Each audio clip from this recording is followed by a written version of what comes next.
2시간 전에 마감한 트레이더가 생생하게 전하는 글로벌 마켓 리뷰 델타 원입니다. 지금은 한 8시간이 지나졌네요. 어제 코스피 시장은 극적인 상승 전환이 있었죠.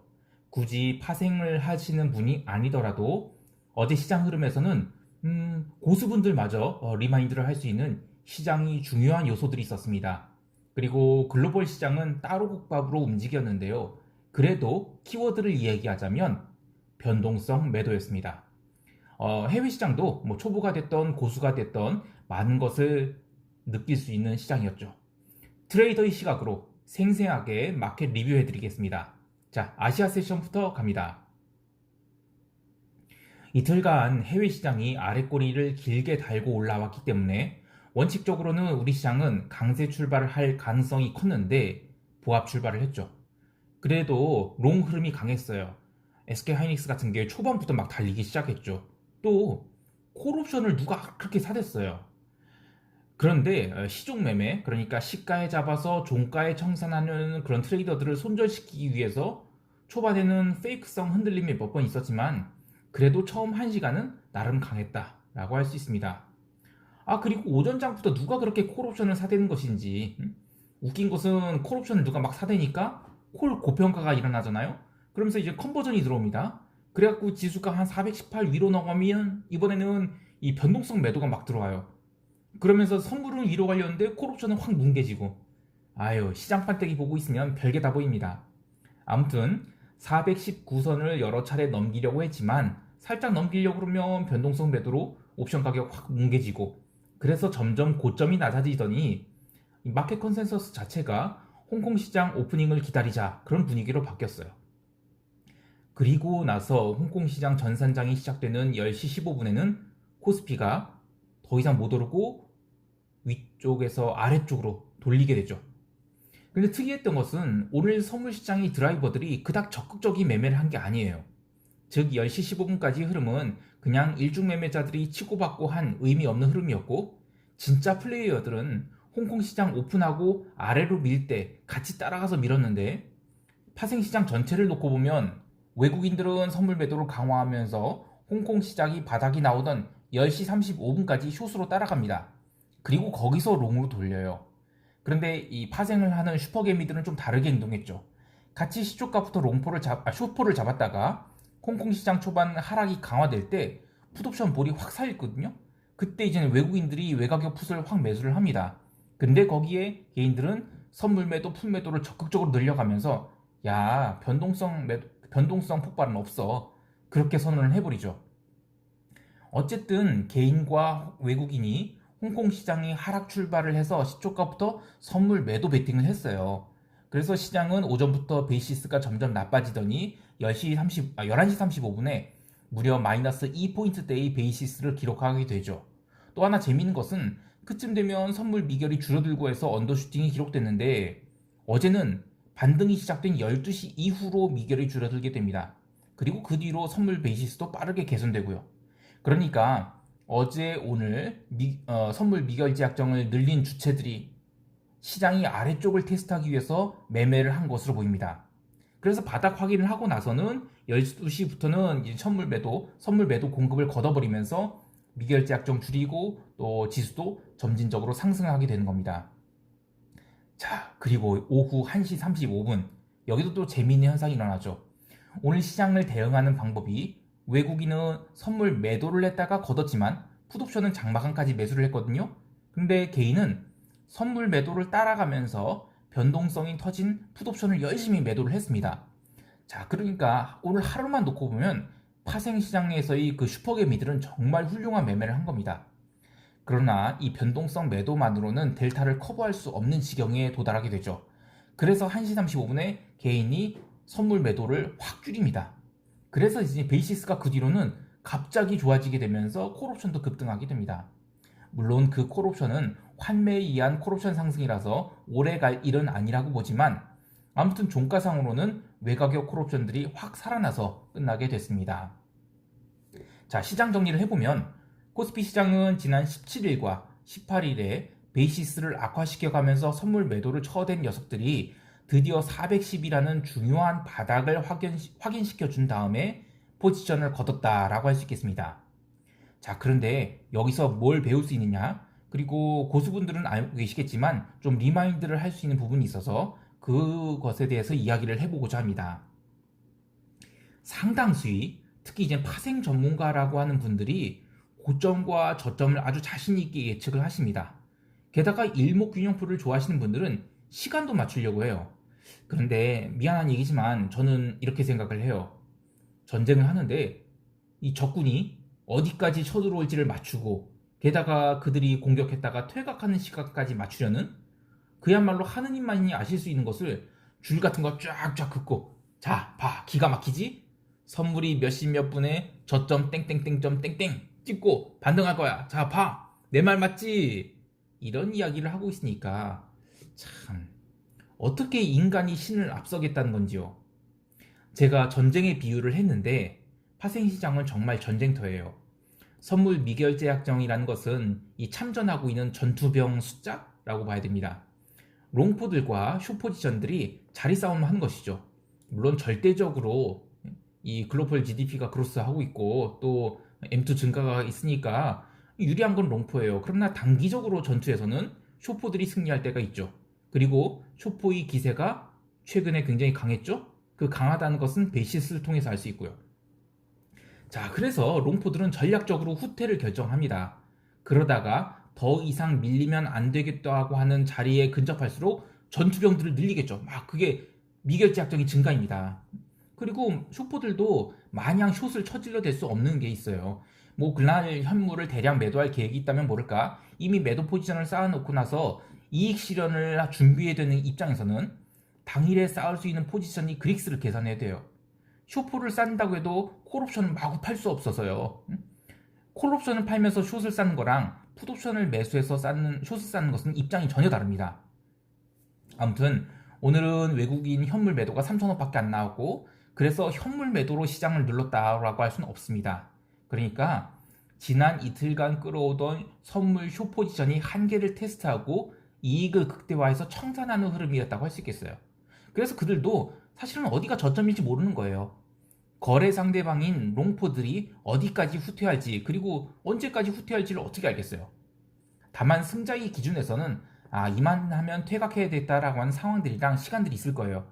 남은 시간이 이 정도인데 내가 포지션을 여기서 이익을 확정 짓고 청산할 시간을 고려하면 어디서는 걷어야 되겠다 이런 것들은 있을 겁니다. 그래서 저 같은 트레이더들은 이 32인치 모니터 4K 모니터 2대에 숫자들을 진짜 꽉 뿌려놓고 숫자의 변화들을 계속 읽어내려고 하는 거예요. 옵션 시장 행사가별로 쫙 보면서 거래되는 거 보고 또 선물 보고 현물 보고 시총 상위 30개 종목은 다 보면서 됐다 시그널 나오면 이 퇴각하는 슈퍼들 쫓아가서 풀매도 막 미친듯이 쳐주고 그래서 이익 내는 겁니다. 웃긴 이야기 하나 하면 제가 운동을 워낙 안 하고 이 돼지같이 생겨갖고요 사무실에서라도 운동을 하라고 이제 아내가 실내 자전거를 하나 사서 보냈어요. 근데 이 남들 보면 어떻게 저 많은 숫자들을 읽어내냐고 할 수 있겠죠? 마치 영화 매트릭스 1편에서 그 의미를 모를 문자들이 휙 지나가는 걸 막 읽어내는 것처럼요. 저도 눈도 안 좋고 해서 이 숫자 자체를 보는 건 아니에요. 그냥 숫자의 플로우를 봅니다. 아무튼 그래도 얼마나 집중해야 되겠어요. 근데 무슨 자전거를 타면서 그런 숫자들을 본다는 것 자체가 말이 안 됩니다. 아무튼 이 트레이더들은 시장을 예측하려 하지 않아요. 예측을 할 수가 없어요. 그냥 시장을 끊임없이 읽어내고 디테일을 갖추면서 읽어내면서 대응할 뿐입니다. 물론 큰 그림은 생각하고 있어요. 군인으로 비유하면 저는 한 최전방 연대장쯤 되겠네요. 전투병과가 연대장 올라왔으면 이 전투는 당연히 잘하겠지만 자기가 전체 전쟁을 설계하고 지휘한다는 그런 건방진 생각은 안 하겠죠. 당연히 어디가 지지선이고 어느 시점에서 지지받을 거라 이런 생각 안 합니다. 그래서 초보분들께 드리고 싶은 말씀은 이 전문가들이 읊는 숫자 이런 거 믿지 마시고요. 또 그런 숫자를 읊는 전문가들은 좀 그래요. 그리고 고수분들에게 리마인드 시켜드리고 싶은 이야기는 항상 시장에 순응하고 대응해야 됩니다. 계속 디테일하게 보면서 대응을 해야 돼요. 우리가 시장 예측하거나 이기려고 하는 순간 바로 응징당해버립니다. 마지막으로 제가 그동안에 420선에 대해서 굉장히 중요한 자리라고 했는데 이틀간 미결을 늘리면서 아래쪽으로 테스트를 하기 위해서 눌렸던 출발지죠. 그렇게 숏두리들이 바닥을 확인한 자리가 410선이 된 것이고 일단 421선을 종가상 회복했기 때문에 중간중간 쉬어가는 과정을 거치더라도 다시 좀 위쪽 테스트할 것 같아요. 그러니까 다음 주도 여전히 박스권이 지속될 것이라고 봐야 되겠네요. 참 혹시 이렇게 생각하신 분들이 있어요? 야 아니 델타원 당신은 시장 예측하지 말라고 해놓고서는 바닥이 뭐 410이 확인했다 그러면서 위쪽 테스트할 거다 이렇게 예측하고 있지 않냐 라고요. 예, 그런 그림들은 그려야죠. 그런데 제가 얘기한 것은 딱 어디가 저점이다 고점이다 이걸 예측하지 말라는 겁니다. 시장은 끊임없이 움직여요. 그리고 그 움직이는 주체가 각 트레이더들이고요. 그리고 그들이 들어와서 이기느냐 지느냐에 따라서 시장이 저점이 더 높아질 수도 있고 또 언더슈팅이 나와서 더 낮아질 수도 있습니다. 좀 더 실용적인 이야기를 해보면 오늘 시장이 바닥치면 사야겠다라고 생각하신 분들이 있다면요. 이것 막 추세선 막 이렇게 그어서 여기가 바닥일 거라고 예측해서 거기서 선물 빵 지르지 마시고요. 좀 더 비싸게 사더라도 시장이 더 이상 안 빠지고 상승을 시작하잖아요. 그러면서 선물 미결이 쭉 하고 줄어듭니다. 그럼 거기서부터 선물을 사들어 가세요. 그러니까 오늘 한 선물을 한 30개 살 거라고 생각하면 미결이 쭉 두는 순간 일단 10개를 사는 거예요. 그리고 나머지는 뭐 분 단위에 걸쳐서 뭐 티왑으로 사든지 아니면 뭐 눌림 나올 때마다 이렇게 산단지 그게 좀 비싸게 사더라도 그게 제대로 된 트레이딩입니다. 아유 오늘 코스피 너무 길게 얘기했네요. 이제 유럽 세션 넘어갑니다.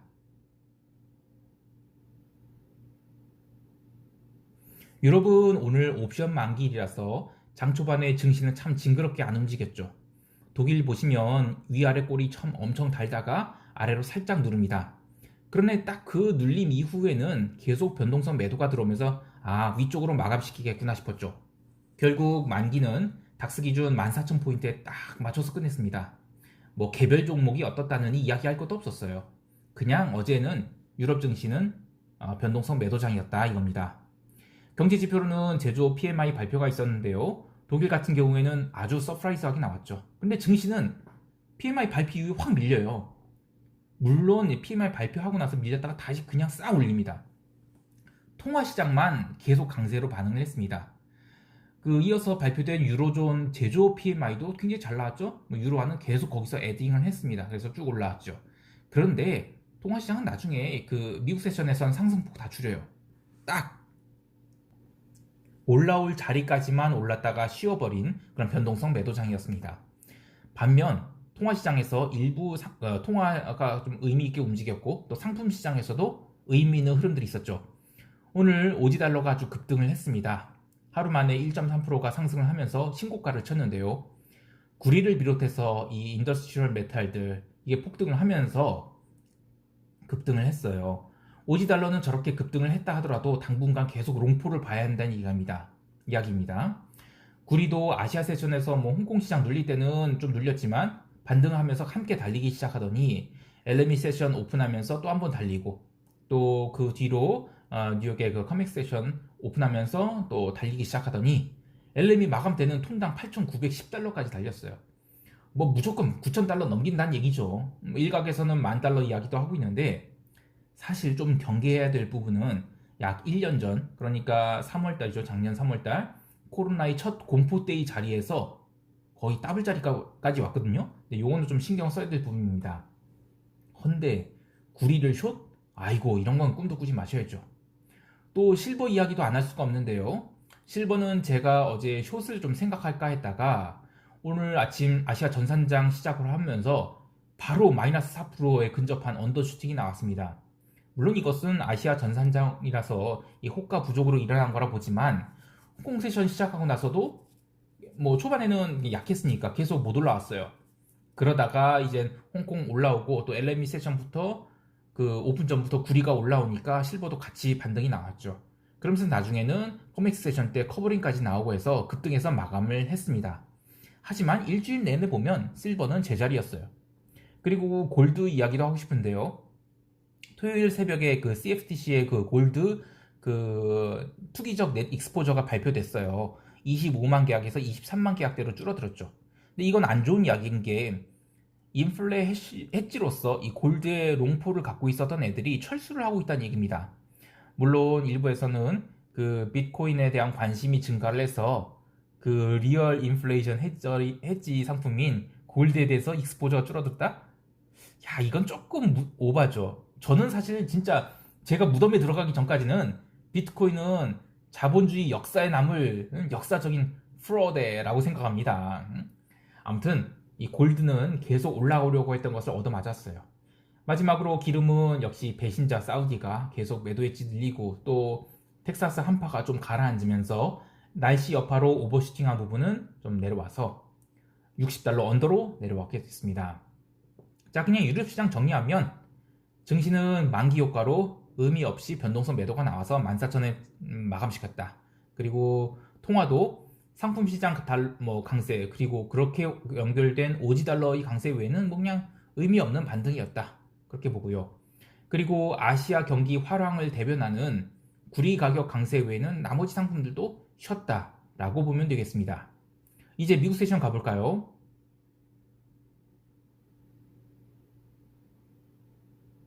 미국 세션 특징은 변동성 하락이에요.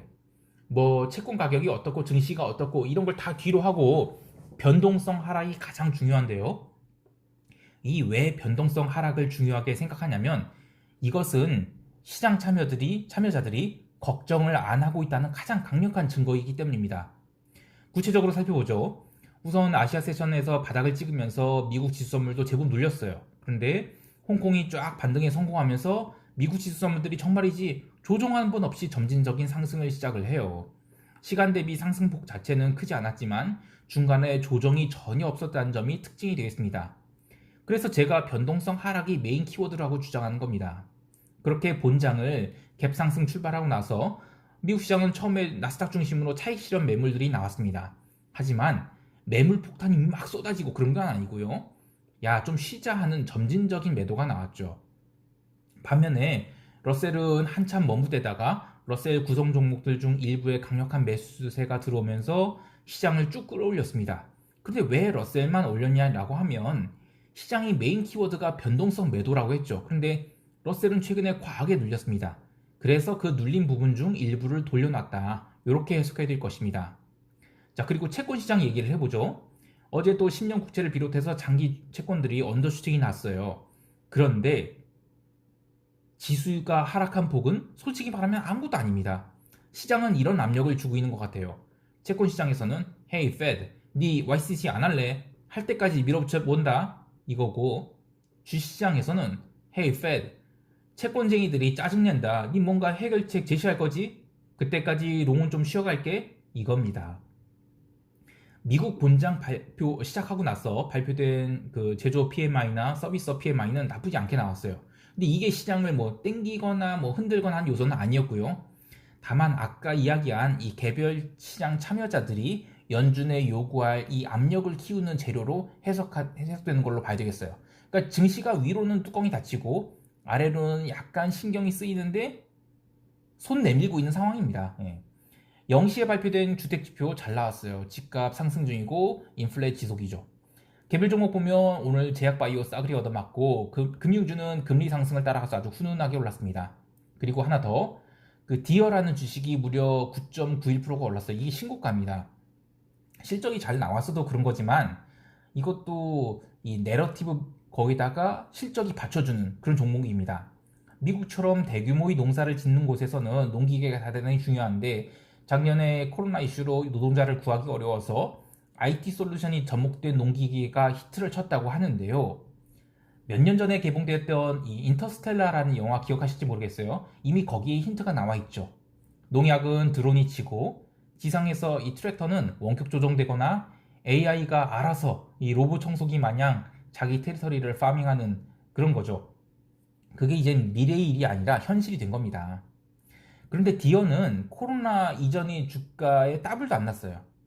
그러니까 EPS 증가도 기대되지만 여기에 엮인 내러티브는 훨씬 더 큽니다. 즉, 그 실적 없이 그냥 내러티브, 꿈과 희망만으로 올라간 종목들보다는 이렇게 실적도 받쳐주고 내러티브도 있는 그런 종목들이 올라갈 거란 겁니다.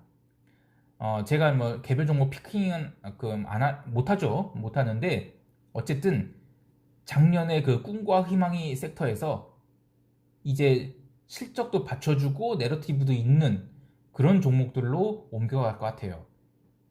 제가 갖고 있는 한국 주식은 뭐 컴플라이언스 이슈가 됐든 뭐 더럽게 안 움직여서 재미가 없든 뭐 이야기는 안 할 거예요. 근데 제가 그 주식을 매매가 아니에요. 저는 사는 그 스타일이 어떤 거냐면 그냥 사놓고 했지만 합니다.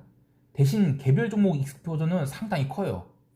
웃긴 이야기 하나 하면 제가 그 땡땡땡 땡땡 땡땡땡 홀딩스 우선주를 한 4년 동안 모았거든요. 발행 주식 수가 얼마 안 됐는데 이제 매일 한 10만 원, 20만 원씩 뭐 사다 보니까 이 체결되면 체결되고 말만 말고 해서 모으다 보니 발행 주식 수그 상당량을 이제 모으게 됩니다. 근데 아이 그렇다고 해서 무슨 몇백억 이런 건 아니고요. 하여튼 상당히 모았어요. 그런데 이 재작년에 제가 정말 모르는 상황에서 이 갑자기 얘가 미친 랠리를 펼치는 거예요. 그래서 무려 세 더블이 나버립니다. 뭐 당연하죠. 저는 이 밸류에이션상 세 더블이 나는 걸 용인할 수가 없어요. 그런데 진짜 아주 지금 생각해도 웃긴데 아주 감사합니다고 팔아치웠거든요. 그 전까지는 제가 이걸 뭘로 썼냐면 파생상품 대용증권으로 아주 잘 썼어요. 지금 갖고 있는 주식은 그 종목은 거의 없고 조금 갖고 있는데 나머지는 또 나름 많이 모은 주식들이 있거든요.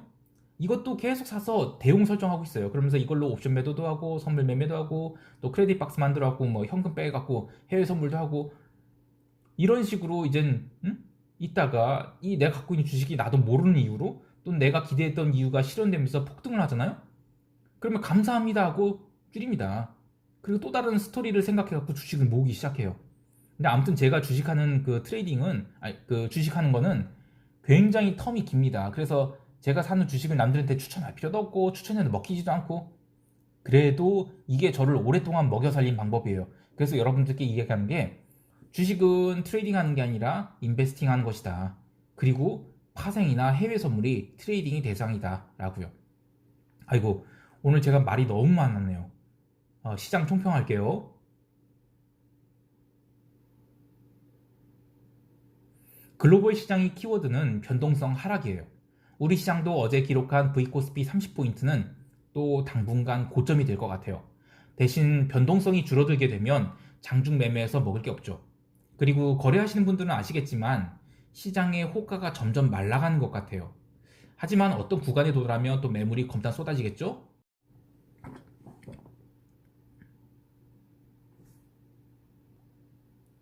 3월까지는 이렇게 움직이다가 이 4월에 한번 눌리고 나면 시장이 큰 상승을 할 것 같아요. 그게 뭐 3월 만기 부분에 대해서 그렇게 움직일지 아니면 4월에 움직일지 모르겠습니다만 저는 시장을 숏으로 보지 않습니다. 제가 해지를 풀자고 할 때 그때부터는 큰 상승이 나오지 않을까 하는데요. 물론 해지를 풀면 저도 후달리게 되겠죠? 하지만 그때는 용기 있게 한번 위로 밀어봤으면 좋겠습니다. 채권 시장 관련해서도 그 YCC 이야기가 언젠간 나올 것 같아요. 우선 실수요자들이 한계 금리선을 좀 봐야 되고요. 그리고 거기서부터 더 안 밀리는 상황이 나오면 그때 연준이 코멘트 한번 해주면 채권이 장대 양봉이 나오지 않을까 싶어요. 근데 그때 증시 반응 체크해 봐야 되고요. 그리고 나서 시장이 안정을 찾게 되면 증시도 안도 랠리를 펼치지 않을까 해요. 그런데 채권 시장이 장대 양봉이 나오고 나서 밀린다? 또는 장대 음봉이 나와버린다? 그러면 좀 심각해지는 거죠. 근데 저는 그런 거는 3월에 안 나올 것 같아요. 아무튼 변동성이 줄어들고 있으니까 시장은 재미가 없을 거예요. 그래서 레버리지 줄이고 트레이딩 하시면서 실제로 돈을 벌고 있는 섹터에다가 주식을 늘리시고 해지는 계속 달고 다니시기를 바라겠습니다. 여기까지 하고요. 한 주가 지나갔으니까 쉐린을 불러서 한번 인사 말씀드리고 마무리할게요. 쉐린. 안녕하세요. 쉐린입니다. 저 쉐린이랑 가족들이 다음 주에 그랜 투어를 할 생각인데요. 뭐 회사는 알아서 들어갈 거고 시장도 알아서 들어갈 테지만 가족들과 시간을 너무 못 보냈어요. 그래서 다음 한 주는 가족들과 보낼 건데 비행기 탈 수도 없고 해서 이번에는 경남 지역을 이곳저곳 돌아다녀 볼 생각입니다. 그래도 글로벌 마켓 리뷰는 올라가니까 기대해 주시고요. 한 주간 수고 많으셨습니다. 즐거운 주말 되세요. 빠잉.